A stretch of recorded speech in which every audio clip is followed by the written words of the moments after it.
Saudações a todos, bem-vindos a mais uma edição do podcast Saúde e Direitos Humanos em Diálogo.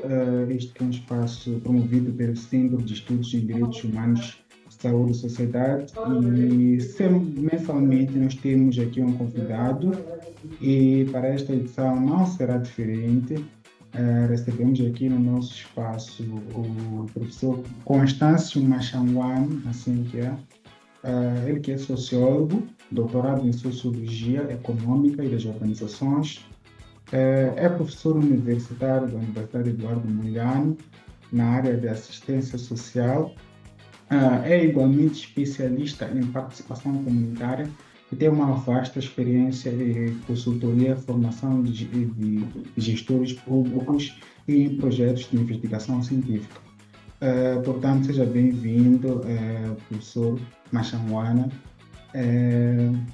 Gostaria de dar aqui boas-vindas aos nossos ouvintes, nossos telespectadores, aqueles que acompanham o nosso espaço, e quais são as suas expectativas em torno dessa nossa breve conversa a respeito do direito à cidade. Muito obrigado, Dixon, pelo convite formulado pelo Centro de Estudos em Direitos Humanos e Saúde e Sociedade, a quem também agradeço a professora Nair, com quem trabalha. E, bom, minha expectativa grande é que possamos explorar uma temática que é relativamente nova no nosso país e, a partir disso, começamos a criar um campo de estudo que venha a interessar a estudantes e a outros profissionais. Mesmo jeito de ponto de partida para a nossa conversa, seria interessante esclarecer a quem nunca ouviu falar deste conceito, né? Pudéssemos apresentar uma definição contextualizada do que seria, no seu entender, direito à cidade. Obrigado. Bem, em termos conceituais, posso não trazer assim, um conceito muito bem elaborado, mas para quem quiser entender o que é direito à cidade, pode partir dos próprios termos do direito e da cidade, como então sendo todo o conjunto de normas e leis, regulamentos, se assim quisermos dizer, que permitem que os cidadãos desfrutem das facilidades que a cidade oferece, nomeadamente a acessibilidade, os espaços públicos, o ambiente urbano, as infraestruturas públicas da cidade e todo o conjunto de instituições que a cidade tipicamente oferece, incluindo os serviços públicos,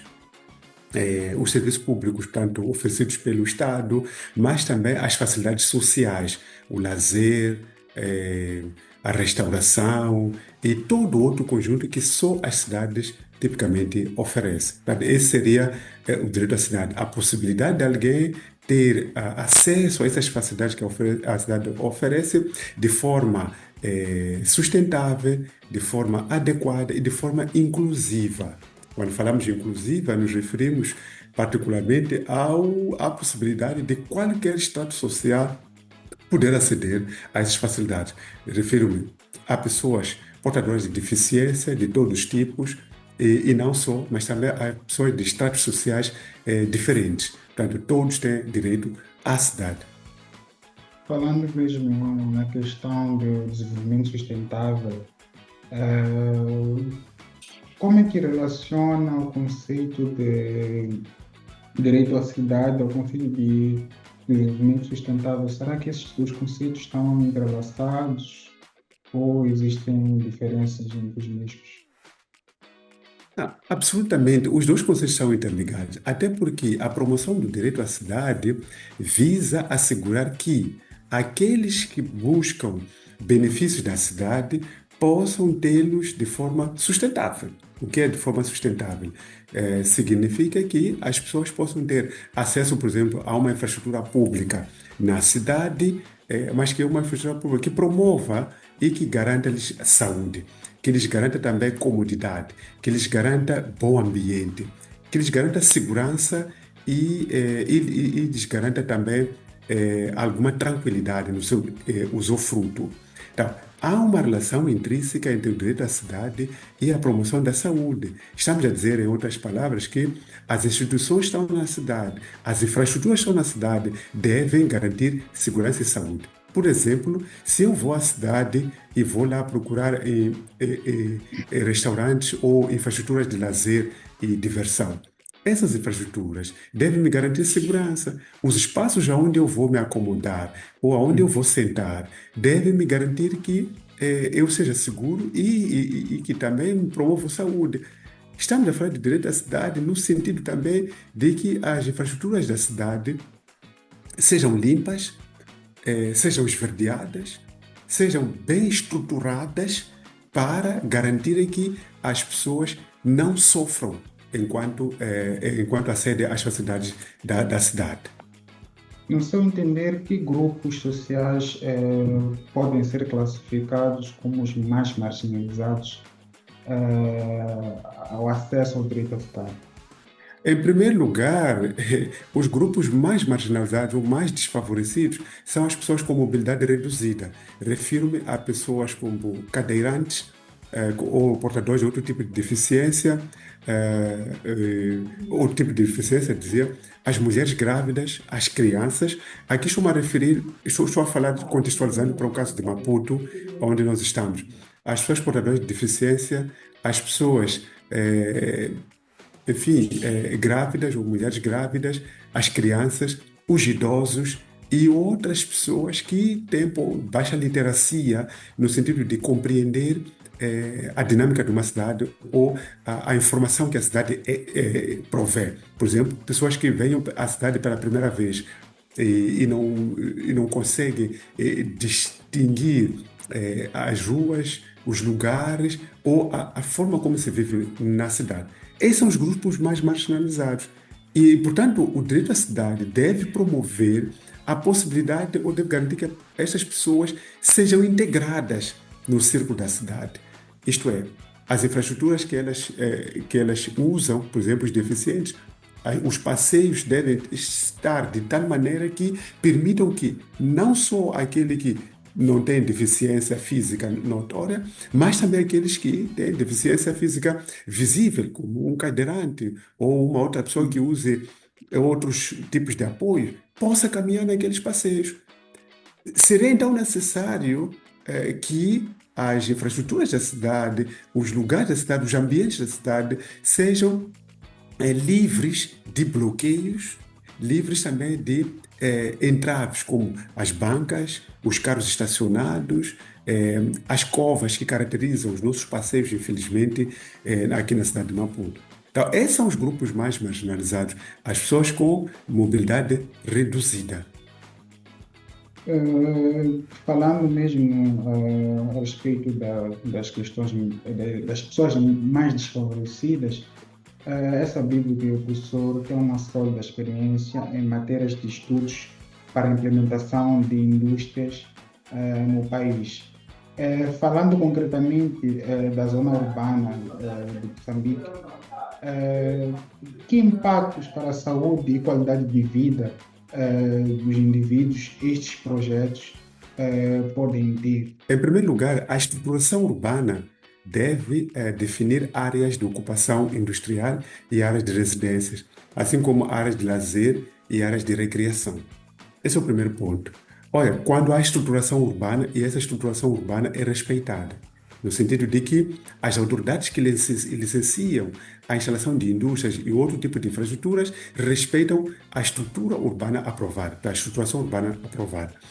Olha, a instalação de indústria, de qualquer que seja o tipo, desde que sejam indústrias, em lugares inapropriados, como no centro da cidade, por exemplo, se nós vamos colocar uma carpintaria no centro da cidade, por mais importante que seja aquela carpintaria, e nós sabemos que uma carpintaria tem também um nível de poluição, tanto sonora como do ar, considerável, estaríamos a prejudicar a cidade.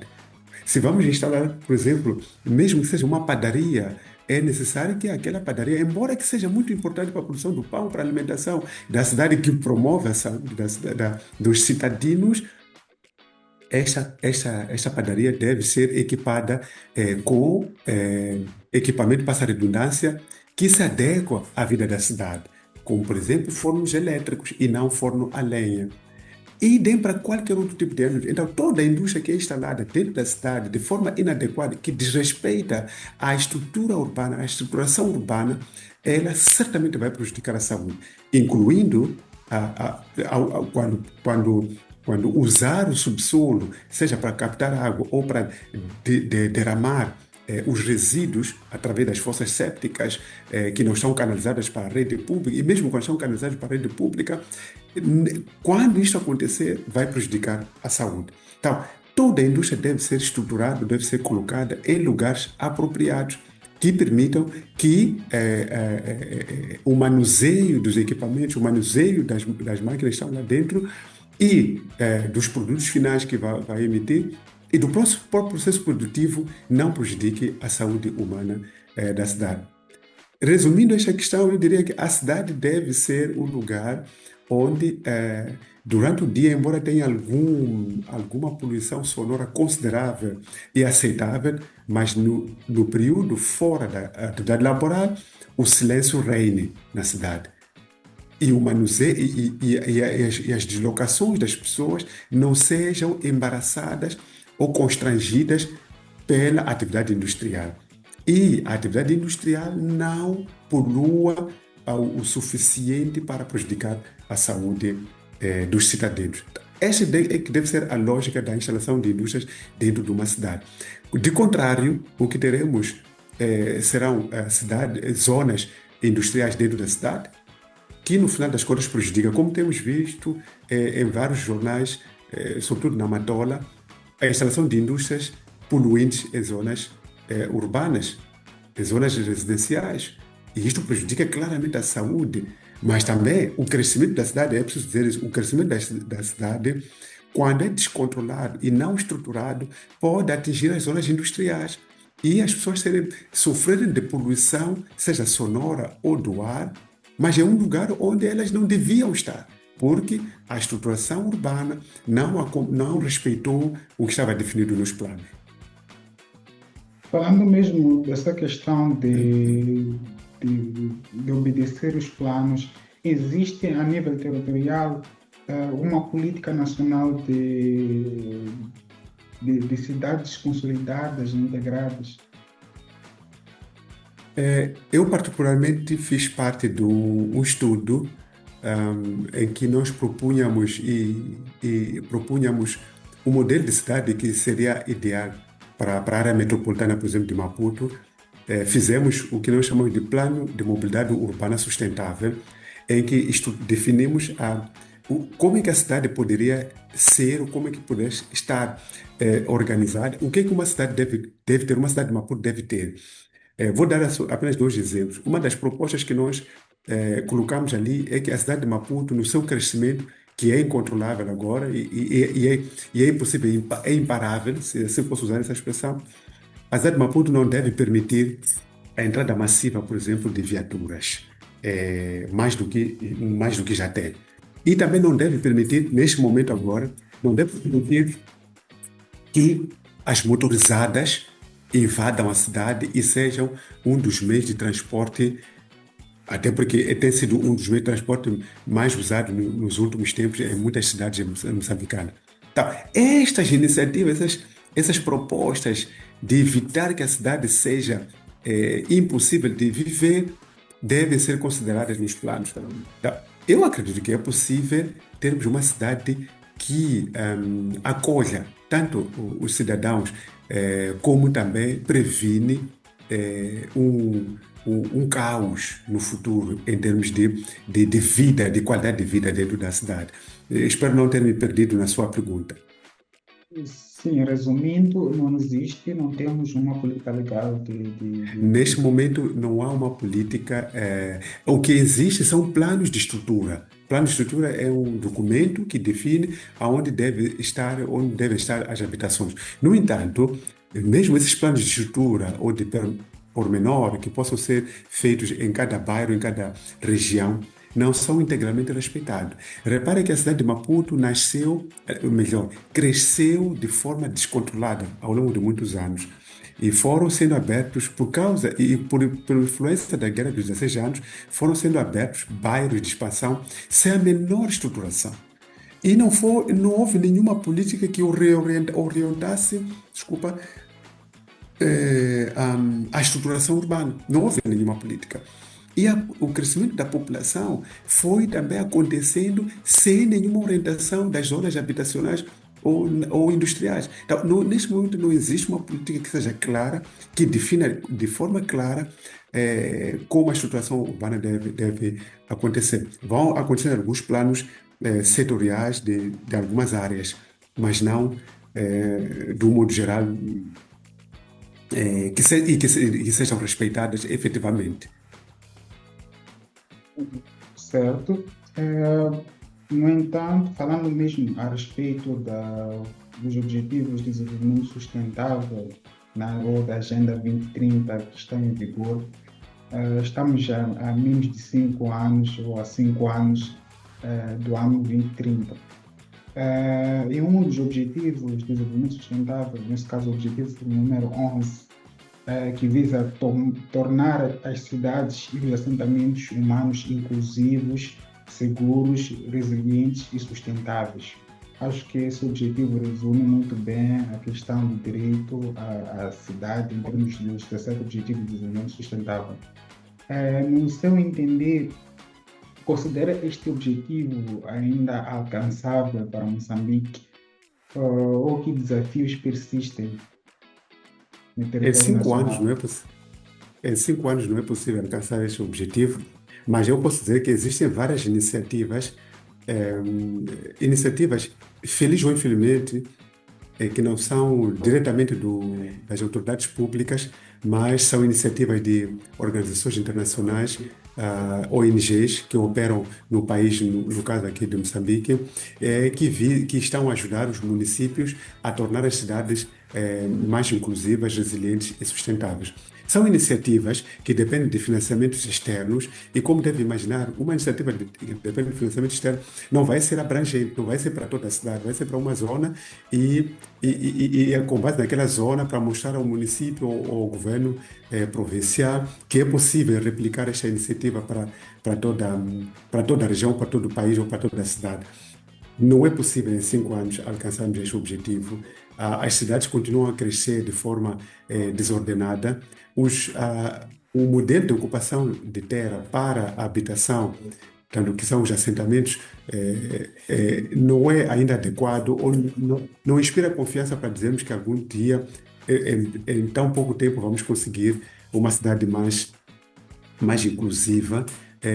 Como deve saber, a lei de terras está em processo de revisão e o processo da ocupação de terras para habitação nas zonas urbanas é completamente caótico, no sentido de que, embora a lei-mãe, a Constituição da República de Moçambique, diga que a terra não se vende, mas a terra compra-se, em muitos casos, e compra-se na medida e ao desejo de quem quer.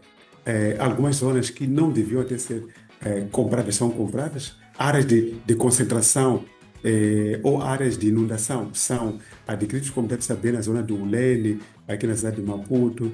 Ainda temos Costa do focos Sol. grandes de inundação, Costa do Sol particularmente, e mesmo a Costa do Sol, o processo de ocupação da terra na zona da Costa do Sol, quer dizer, contraria aquilo que seria a lógica de preservação do ecossistema natural, de área de concentração de águas que venham do mar. Quer dizer, então, para perceber que o caminho é longo, parece que andamos para frente, mas ao mesmo tempo parece que andamos pelo lado.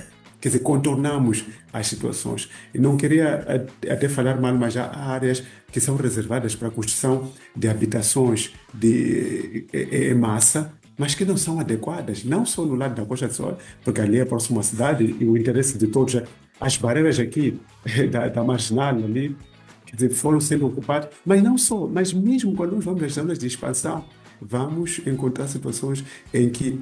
E tudo isto depois vai confluir em quê? Em que bloqueia a acessibilidade e os acessos, impede a livre circulação de pessoas e vamos lá, e viaturas, se assim quiser dizer, na zona de expansão, porque esses assentamentos humanos não são acompanhados de uma planificação. E mesmo que, quer dizer, eu até diria, se pelo menos o governo, ao perceber um assentamento humano que está a acontecer, corresse para lá e estruturar, né, ordenar a ocupação, não acontece. Depois que a zona é ocupada, as regiões são ocupadas, há uma tentativa de estruturação, mas essa estruturação é totalmente impossível, porque as pessoas já ocuparam a terra, já compraram as terras e já fizeram, e que já têm os seus limites. Então, em 5 anos, não vejo possibilidade. O que poderá acontecer é que, depois dos 5 anos, quando terminar esta agenda, terá que se criar uma outra agenda e determinar outro tempo. Como eu disse, só para concluir, há iniciativas de requalificação de bairros, por exemplo, como Xamancur, que é um bairro antigo.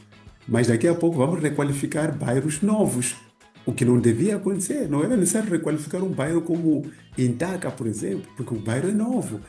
Devia ter sido planificado, ou pelo menos estruturado enquanto estava sendo ocupado.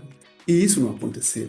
Quer dizer, as pessoas vão primeiro, habitam, e só depois o Estado é que vem para organizá-los. Infelizmente é uma realidade, e assim vai se reproduzindo, a população vai aumentando, principalmente a camada juvenil. E mesmo em jeito de últimas considerações, já estamos a passos largos para a nossa conversa. Gostaria de saber do professor que recomendações deixaria ficar para os decisores políticos, assim como os cidadãos e habitantes da cidade de Maputo, entre outros assentamentos urbanos do país. Que conselhos e recomendações deixaria ficar neste âmbito para uma melhoria da qualidade de vida nas cidades? Bom, eu vou falar como acadêmico. Eu penso que é importante respeitar-se os estudos que estão sendo feitos neste momento. Quer dizer, para os decisores políticos. É preciso confiar na ciência. Quando digo ciência, é porque várias universidades, eu próprio faço parte de algumas organizações e realizamos vários estudos e aconselhamos.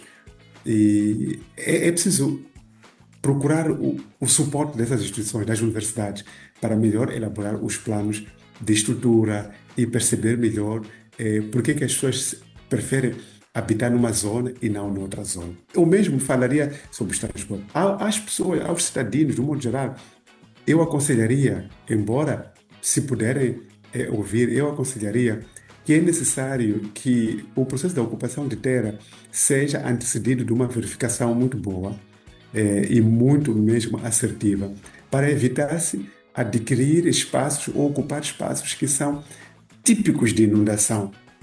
E isto dá uma grande confusão mais adiante quando chega a época de inundação. E também, dentro da cidade de Maputo, eu gostaria, isso é um sonho que eu tenho, eu gostaria que as pessoas pudessem ter a consciência de que a cidade é a sua casa, a cidade é o seu quarto. A cidade não é só aquele lugar onde nós vamos, olhamos para os prédios e voltamos para. Mas a cidade é o nosso lugar, é o nosso quadro, quer dizer, de arte que nós apreciamos, é o nosso lugar de passeio, é o nosso lugar enfim, de preservar a natureza, de preservar o ambiente favorável, de levar as crianças para passear, de levar as crianças para brincar. A cidade é um local de encontro. Como a cidade é um espaço menor relativamente aos bairros e à zona rural, é um lugar de encontros. E esta cidade deve ser preservada. E isto parte também de cada um de nós saber que a gestão de resíduos sólidos não é um assunto do governo municipal, é um assunto particular de cada um. Eu tenho um lema na minha casa, no nosso carro: ninguém joga o que quer que seja pela janela, para a rua. Não, ninguém joga. E este ensino, insistimos com ele para garantir que as crianças cresçam sabendo que a cidade não é lixeira. A cidade pode ter uma lixeira, mas a cidade não é lixeira. Então, se nós começarmos, e isto falo dos resíduos sólidos, mas eu pudesse falar também dos passeios. O passeio não é o lugar, não é minha banca. O passeio não é minha loja. Então, é preciso que tenhamos essa consciência, de maneiras que quando o município depois vem e faz a campanha de sensibilização para não venda no passeio, compreendamos que o passeio é um direito àquele que não tem negócio no passeio. Voltamos a falar do direito da cidade. O passeio é um direito para todo aquele que se faz na cidade. Não só o passeio, mas a estrada é um direito para aquele que se faz de carro, ou de bicicleta, ou de motorizado. E as infraestruturas públicas são o nosso bem maior.